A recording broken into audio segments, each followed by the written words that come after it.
হচ্ছে তার পরকীয়ার কারণে। বর্তমানে বগুড়ায় যিনি আছেন তিনি কে? যখন ওনার বাবা ইন্তেকাল করে তখন আমার ছোট ভাই ওনাকে ফোন করে যে কি অবস্থা, ওনাকে কোথাও নিয়ে যাওয়া হচ্ছে কিনা বা ওখানেই থাকছে কিনা, হয় না কিছু সময় পর বের করবে বা এই মুহূর্তে উনি ওইখানে আছে কিনা সেটা জানার জন্য যখন ফোন করি বা আমি ওখানে যাওয়ার জন্য যখন ফোন করা হয় ওনাকে, উনি বলছে যে রিয়া যদি এখানে আসে ওকে আমি মেয়ের আগে এরকম হুমকি দেয়নি। হঠাৎ করে কেন সেটা আপনারা ইতিমধ্যেই দেখেছেন যে তার বাবা নাকি অসুস্থ, আমি নাকি তাকে দেখিনি, তার টেক কেয়ার করিনি বউ হিসেবে, ছেলের বউ হিসেবে। আসলে দেশের মানুষ দেখেছে যে তার অসুস্থ বাবার পাশে আমি ছিলাম কি ছিলাম না, সেটা আপনারাও দেখেছেন। রমজান মাসে কিন্তু আমি বগুড়াতেই ছিলাম, তার বাবার পাশেই ছিলাম, বাড়িতে ছিলাম আমি। তারপর যখন বাবাকে বগুড়া হসপিটালে নেওয়া হয় সেখানেও আমিই ছিলাম। তারপর আমরা ঢাকা চলে আসি, আলম এবং আমি। ঢাকা আসার পর বাবা আরো একটু অসুস্থ হয়ে পড়ে, সেখান থেকে ঢাকা এনে হসপিটালে ভর্তি করায়। কে এনেছে? আমারই ছোট ভাই।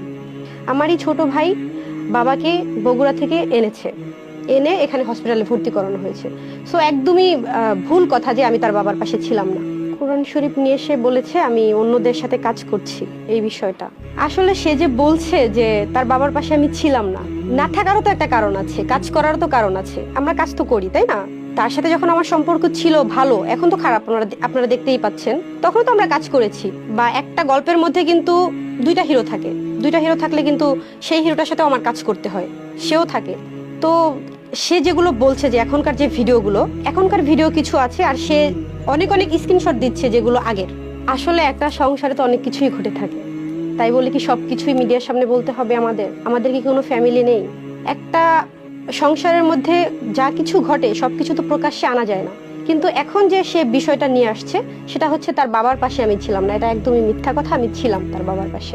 তাহলে তো বলতেই হয় যে কেন তার বাবার পাশে আমি লাস্ট পর্যন্ত থাকতে পারলাম না। শুরুতে ছিলাম, যে মানুষটা শুরু থেকে ছিল লাস্টে কেন থাকতে পারলাম না? সেটা তার কারণেই আমি লাস্ট পর্যন্ত থাকতে পারিনি, সেটা হচ্ছে তার পরকীয়ার কারণে। সে পরকীয়ায় লিপ্ত আছে বর্তমানে। ইভেন বর্তমানে বগুড়ায় যিনি আছেন তিনি কে? আমার প্রশ্ন, বগুড়ায় যিনি আছেন তিনি তার কি হয়, তার পরিচয় কি?